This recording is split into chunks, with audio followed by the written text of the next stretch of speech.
Good morning मित्रों। कल आप लोगों ने पास्ट के बारे में अध्ययन किया। आज चलते हैं फ्यूचर यानी भविष्य काल के बारे में अध्ययन करते हैं।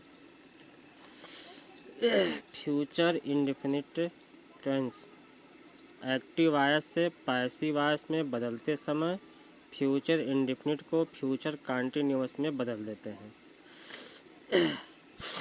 इसका सिंपल सेंटेंस देख लीजिए। ऑब्जेक्ट के अनुसार सहायक क्रिया विल बी या शैल बी का प्रयोग करते हैं। मुख्य क्रिया की थर्ड फॉर्म का प्रयोग करते हैं।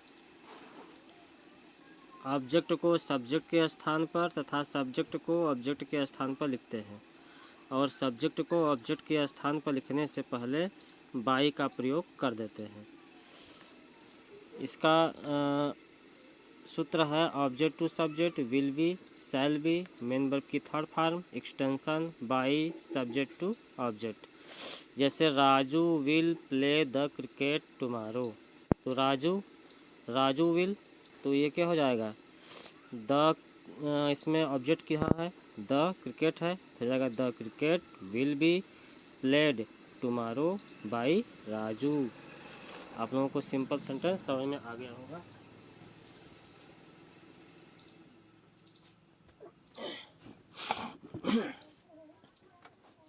आइए चलते हैं नेगेटिव सेंटेंस पर। यदि वाक्य नकारात्मक हो तो सहायक क्रिया विल बी शैल बी के बीच में नॉट जोड़ देते हैं और मुख्य क्रिया की थर्ड फॉर्म का प्रयोग करते हैं।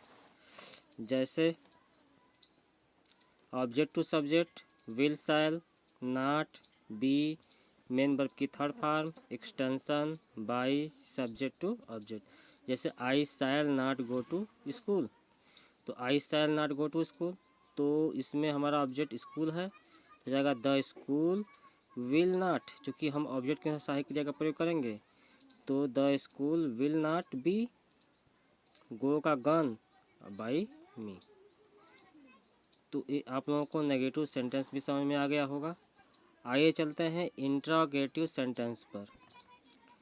यदि वाक्य के पहले प्रश्नवाचक शब्द आए तो उसकी अंग्रेजी नहीं लिखते हैं, बल्कि सब ऑब्जेक्ट के अनुसार ऑब्जेक्ट से पहले सहायक क्रिया विल शैल का प्रयोग करते हैं तथा ऑब्जेक्ट के बाद बी जोड़ देते हैं और हमेशा मुख्य क्रिया की थर्ड फॉर्म का प्रयोग करते हैं। एक्टिव वॉइस पैसिव वॉइस में मुख्य क्रिया की थर्ड फॉर्म का प्रयोग किया ही जाता है, सिर्फ सहायक क्रिया चेंज होती है।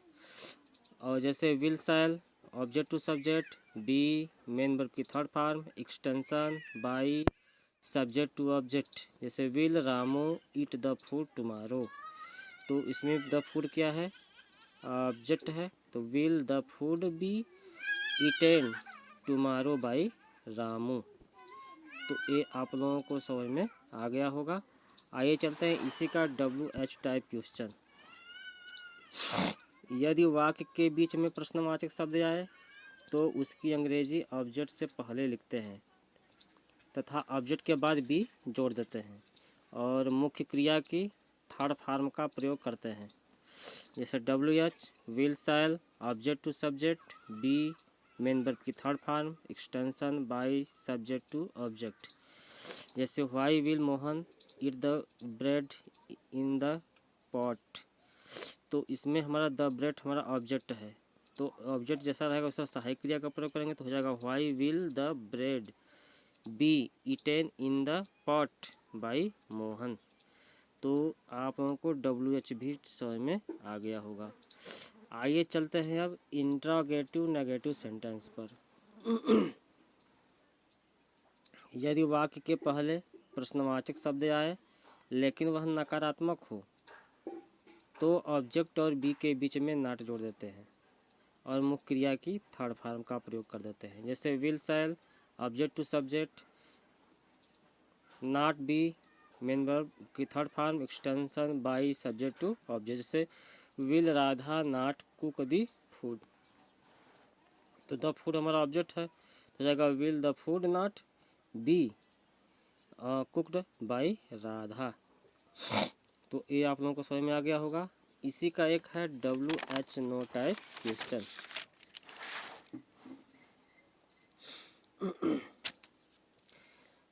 यदि वाक्य के बीच में प्रश्नवाचक शब्द आए लेकिन वह नकारात्मक हो तो ऑब्जेक्ट और बी के बीच में नॉट जोड़ देते हैं और मुख्य क्रिया की थर्ड फॉर्म का प्रयोग करते हैं।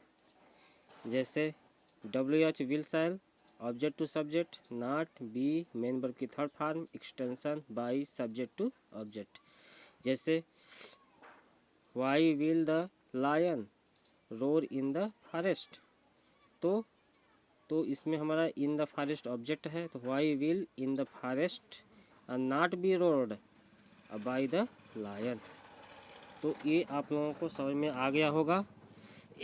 इसमें देखिए फ्यूचर कंटिन्यूअस टेंस की पैसिव वॉइस नहीं बनती है। इसमें इतना ही ध्यान देना है कि फ्यूचर परफेक्ट कंटिन्यूअस की फ्यूचर कंटिन्यूअस की पैसिव वॉइस नहीं बनती है। इसमें जो है जो भी लिखावट है आप लोगों को जो भी नियम लिखवाया जा रहा है, जो भी नियम पढ़ाया जा रहा है, सब एक ही जैसे है, चाहे वो सिंपल का हो, चाहे एक्टिव वॉइस पैसिव वॉइस का हो, और चाहे जो आगे आने वाला ग्रामर है वो सभी का लिखावट एक ही जैसा होगा। उसमें चेंज क्या होंगी? मुख्य क्रिया और सहायक क्रिया। और पैसिव वॉइस में सिर्फ सहायक क्रिया चेंज होंगी, मुख्य क्रिया की थर्ड फॉर्म हमेशा लगता रहेगा।